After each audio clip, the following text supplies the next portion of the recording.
If there's one thing I could tell my former self just a few months ago or a few years back, it would be, it's the audience, stupid.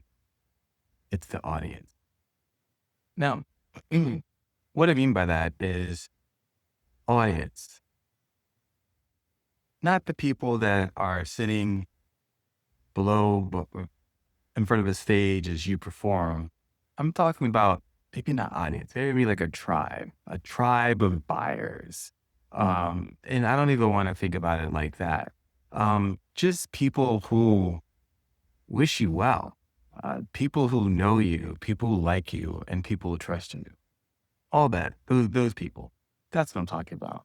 People that um, have seen you through the years, they've seen your steps through the years, and they have a favorable impression. And because of that, they know you and they like you. I mean, nothing negative there. And on top of that, they trust you. That's what I'm saying. People that know, like, and trust you. I thought about this today because I was looking at a business that has been created by another creator over years, and I've been on their list for years. And I look at it and I'm like, wow, that is amazing. Just what they've been able to do over a period of time of continually um, doing the same thing, being consistent in what they do, and continuing to offer their audience, which I'm a part of, products and services to help them along their journey. It's great. But what I was really amazed at is that, when people do the presentations and they have the plaques behind them, I'm talking about the ones like from ClickFunnels or the ones from Go High Level, the SaaSpreneur, that kind of thing. It's very impressive. And what I realized today is that when I first saw that, like when I first was introduced to ClickFunnels and they started presenting the awards, when I first saw these awards for of success for production, I thought it was just you're getting all this off of a cold market. Like you're running Facebook ads to a cold market and you get these conversions and you're generating seven figures off of that business. I mean, that's what I thought. I had no idea how it really works. And I'm not saying that I have all the ideas now, but let me just say that I think of a better understanding than I did when I first started.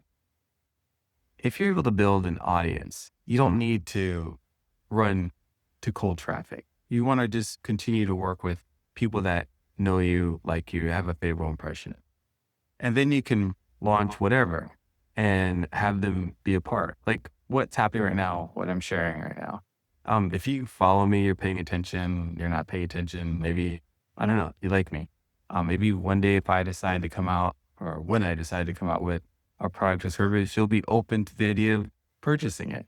This is because you know me, you've seen my journey over a period of time and you like me and you trust me. It's something that's happening. It's called um, audience building. And I think when I began to understand what an audience is or an audience was, I then started trying to find like, well, how do I go and build this? How do I target my audience and that kind of thing? And I think there's probably two ways to do it. One way, and this is the way that everybody does it, is you say, I'm going after XYZ niche.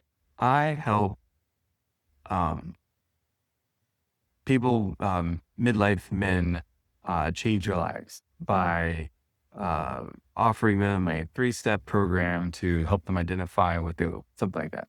That'd be one way. You just throw out to say this is who I'm serving, and you generate a lot of content around that particular person, that niche, and you get going that way.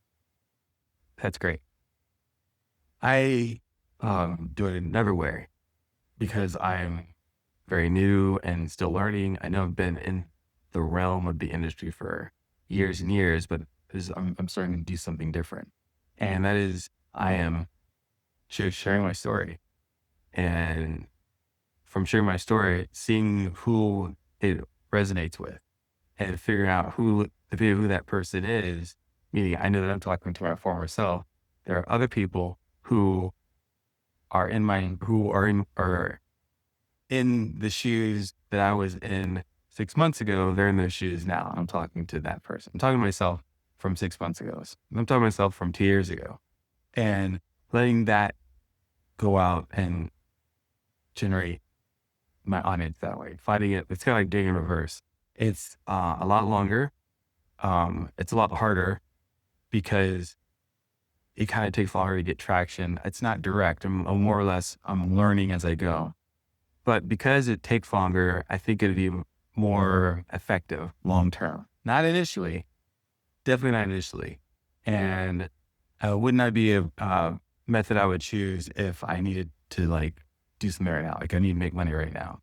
But if you have time and you're willing to learn and put time into learning, this might be the way to go. So, as I said, it's the audience stupid. It's those people building the tribe of people that will support you, that will encourage you, that will just be there for you as you continue on. And I've seen people. I mean, I'm not looking at a lot of people, but I've seen people create very big audiences. A lot of people that know, like, and trust them, and as a result, when they release products or services, that audience responds. And the other thing that happens is they are very much intentional about what's happening with that audience. They aren't constantly pimping that audience. And if you know what I mean, I'm saying that there are some lists that I'm on, email lists, and every week the content creator has a new offer. And I understand that. I get that. Actually, that's a business model. But it's like right after you got on board with the last thing they offered, 7 days later, they're offering something different. And it may complement or not complement. There's no rhyme or reason put to why they're offering now. And it just makes me wonder like how their actual business is going. Now, I understand the idea of making offers, their affiliate offers, I can see it. But when you're presenting yourself in a way where you're saying, hey, look, this is my business. I'm doing this in my business. Okay, great. I know just from what I'm doing on YouTube now, it takes time to get into a rhythm. And I understand they've been at it a lot longer than I have. They've already had that rhythm. I'm just saying it's difficult for me as a follower on their list to follow what's happening because, hey, I just bought your last thing and now you're on to this thing. I know that you have support, but what's happening with this last thing I purchased? I mean, just saying, that's what I mean by pimping your list. These people don't pimp their list. They're very strategic in what they offer. Everything kind of aligns with whatever it is that they're doing. Everything kind of complements each other. It's very, very, very well thought out. And that's why they have such a good business, such a great following. And it's something that I admire. I mean, I got nothing but great things to say about this particular creator. And it's where I got the lesson of it's the audience. Don't forget it. Well, that's all I got for right now. Hope that helps. Bye.